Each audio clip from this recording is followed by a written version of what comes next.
At 20, I didn't know what a farmer's tan was or how tanning lights worked.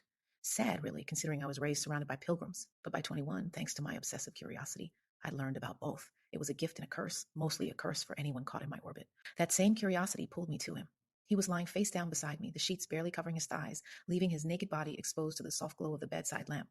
His arms and legs carried a faint brown tint, the sun's half-hearted charity. But his backside, well, that was something else entirely. The parts of him the sun had never touched looked raw and pale, glossy and unnaturally pink, like uncooked chicken left on display. His butt practically gleamed in the lamplight, a stark, almost comical contrast to his tan limbs. I couldn't help but stare. It disturbed me, fascinated me, inspired me even. The idea struck suddenly, as absurd as it was irresistible. I glanced at the lamp on the bedside table. Its warm, golden glow felt like an invitation, or maybe a dare. Could it fix him? Could it even things out? The thought lingered, ridiculous yet persistent, and before I could stop myself, I was reaching for the lamp.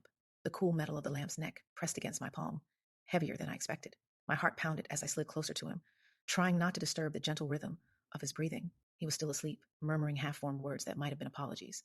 My hands weren't trembling. If anything, they were steady, driven by a dangerous mix of curiosity and mischief. The bulb hovered inches above his skin, its faint warmth rushing against the pale, unblemished surface of his backside. I hesitated for a moment, my breath catching.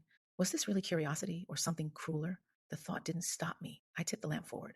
The bulb made contact with a quiet, sharp sizzle. The smell hit me immediately, burnt skin, acrid and sharp, like scorched hair. He jolted awake with a yelp, his body jerking as he twisted to look at me. His expression was priceless, wide-eyed and confused, a mix of betrayal and utter disbelief. What the hell? He croaked, his voice thick with sleep and irritation. I dropped the lamp onto the bed and gasped, feigning shock.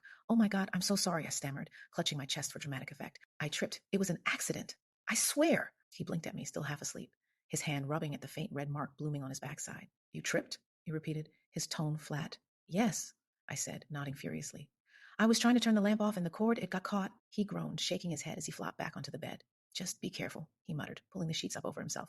I bit my lip to keep from laughing, the faint heat of guilt battling the thrill coursing through me. Eventually, he forgave me, probably because he believed my story. But deep down, I knew better.